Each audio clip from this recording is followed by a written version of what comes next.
Водний світ є водний світ. Дрони там долетіли, зокрема, у Калузькій області на місцевий нафтопереробний завод і смачно там приземлився один із безпілотників. Ось такий феєрверк, власне, сьогодні зранку бачили працівники, що навіть зночі, фактично, ще темно було, працівники цього НПЗ, вийшли вони на роботу, а виявилося, що в них сьогодні вихідний, тому що день виборів і треба йти за Путіна голосувати. Не час працювати, і от український дрон дав зрозуміти от працівникам цього НПЗ, що сьогодні роботи не буде абсолютно жодної. Ну, а тим часом весь ранок, кілька годин уже поспіль, прилітає щось по Білгороду. Там навіть у Білгороді припинили сьогодні голосування за Путіна. Довелося обірвати його і вигнати людей із так званої виборчої дільниці, оскільки прозвучали сигнали ракетної небезпеки над містом Білгород.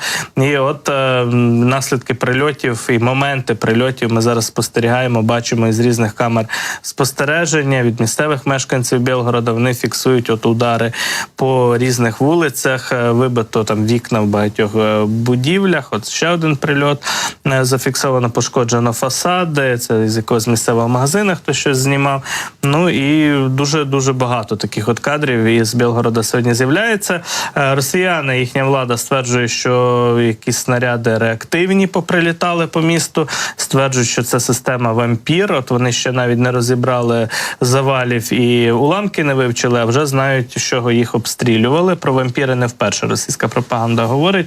Ну, як вже Путін говорив своїм пропагандистам в інтерв'ю днями, от цього тижня бал вампірів на Заході триває, тому, очевидно, ці вампіри атакують тепер і Білгород. Все це лягає в путінську риторику. Отже, бачимо, що знову ж таки от багатоповерхівки пошкоджені. Можемо ще послухати от зі звуком враження місцевих мешканців, що там у Білгороді відбувається сьогодні.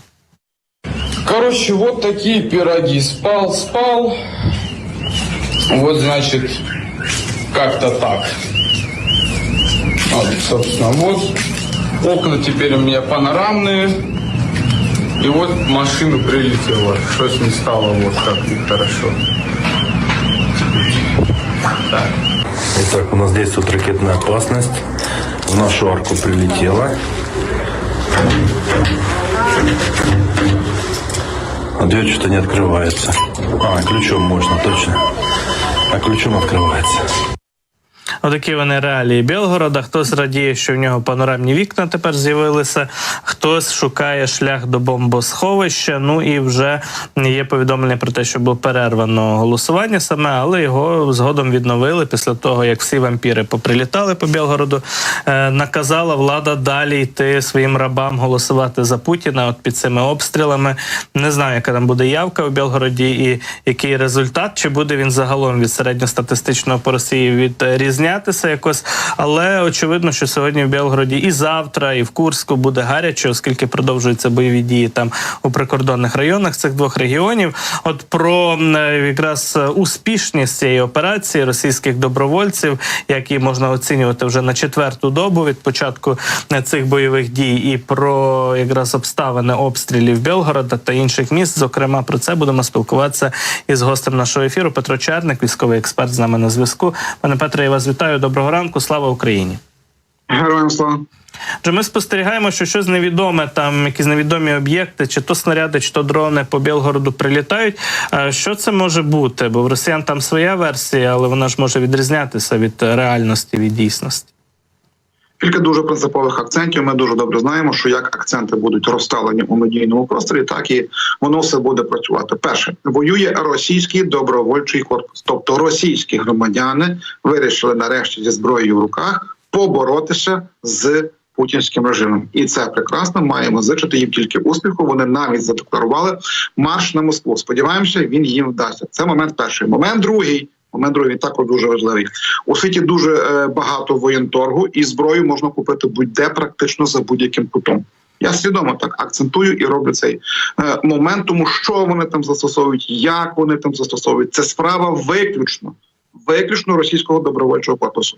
І я, направду, буду наполягати на цій версії, що не вартує вдаватися у деталізацію, а яку зброю вони застосували. Яку зброю змогли купити, яку змогли добути, таку і застосували.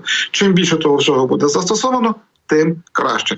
Найголовніший висновок, він дуже принциповий. Це поки що найтриваліша операція, яку подібні підрозділи проводили на території Російської Федерації. Добре усвідомлюємо, що чим більше вона буде тривати, тим краще. Чому? Тому що якісь сили і засоби в обов'язковому порядку будуть зняті з лінії фронту, а це означає, що хай у невеликій кількості тих солдатів, які відійдуть з того самого фронту і тої техніки, але все ж таки нашим оборонцям полегшає. Розуміємо такий дуже простий принцип. Якщо умовно їх зайшло 3-5 сотень, отак собі припускаємо, допускаємо, бо точної інформації ніхто не знає і знати не може, то для того, щоб їм чинити ефективний опір, противнику треба збільшувати свої сили як мінімум втроє, а то вчетверо і вп'ятеро.